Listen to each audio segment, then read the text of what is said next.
যান।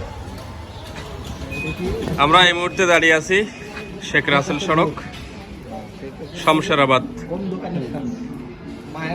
মায়ের দয়া এন্টারপ্রাইজের সামনে, অর্থাৎ সফিরেট এনজিওর প্রাচীর ঘেঁষা জায়গায়।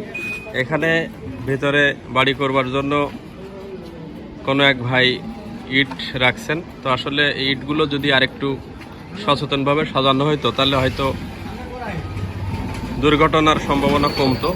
তো দুজন পথচারীকে পাইলাম, তো এই ইট রাখার ব্যাপারে আমরা তাদের কাছে জানতে চাইবো।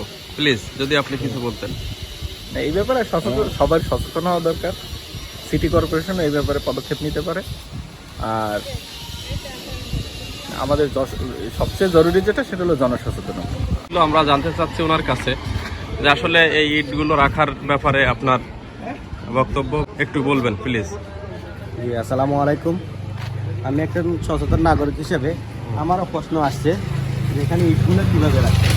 একটা পথচারী ছেলে মেয়ে স্কুলের মাদ্রাসার অনেক ছাত্রছাত্রী এই রোড দিয়ে চলাফেরা করে এবং রোডের পাশে অপর পাশে একটা দেওয়াল আছে। দেওয়ালের উপর ঝোঁক দিয়ে যে ইট রাখা হয়েছে, ইটটা যে কোনো সময় ভেঙে পড়তে পারে এবং কোনো সেফটি ব্যবহার করা হয়নি। এই কারণে ইটটা ভেঙে পড়লে যে কোনো মানুষ দুর্ঘটনা হবে, আর কোনো বাচ্চা থাকলে এটা মারা যাওয়ার সম্ভাবনা আছে। আপনাকে ধন্যবাদ। আসলে আমাদের এই লোকাল কমিউনিটিতে যারা আমরা বাস করি, আমরা আসলে হরহামেশা আমাদের বিল্ডিং বাড়ি নির্মাণ করবার জন্য এই ধরনের সাপোর্ট আমাদের দরকার হয়।